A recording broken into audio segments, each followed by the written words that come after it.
Alassane Ouattara en France pour des soins discrets. L'Élysée inquiet. Que se passe-t-il? Je l'ai déjà écrit ici, Alassane Ouattara est malade. Mal qu'il essaie de dissimuler. À son âge, quoi de plus normal que d'avoir des pathologies? Mais le hic ici, c'est que l'octogénaire super menteur s'est construit un mythe. Il serait invincible. Il est un envoyé spécial de Dieu sur terre, donc il ne peut tomber malade. Or, les faits sont têtus. La santé de l'homme décline. Parti en France pour des soins, son jeune frère Ténébiraïma Ouattara dit la fiole, sous le prétexte d'une mission fallacieuse, doit le rejoindre également. Un fait insolite mais très significatif, qui pourrait passer inaperçu, est que des soldats français ont débarqué en Côte d'Ivoire pour protéger le pouvoir d'Alassane Ouattara. Craint-on un coup d'État? Ou bien Alassane Ouattara serait-il incapable de gouverner dans un avenir prochain? Toujours est-il que la place de Paris s'inquiète de la situation de la Côte d'Ivoire, qui est aujourd'hui une zone d'alerte orange.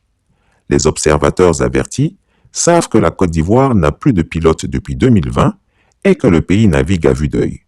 Tout va à volo. Une inévitable guerre de succession a déjà été déclenchée entre Koneti Moko-Mélié, le vice-président, Patrick Hachi, le Premier ministre, et Adama Bictogo, le président de l'Assemblée nationale.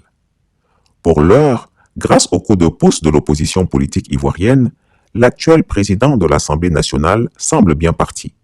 En plus, il a bien compris que son destin n'est plus dans la main d'un Alassane Ouattara affaibli par la maladie. Prenant les devants, il sillonne l'Afrique, construit son réseau relationnel, s'ouvre à l'opposition pour être prêt, en cas de cas, à bondir et prendre le pouvoir.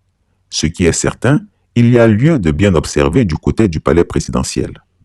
Quelque chose de pas clair s'y passe, et l'opposition politique devrait être en mesure de réclamer quelques explications sur la venue de ces forces étrangères françaises dont l'unique mission serait de protéger le pouvoir illégitime, illégal et anticonstitutionnel d'Alassane Ouattara.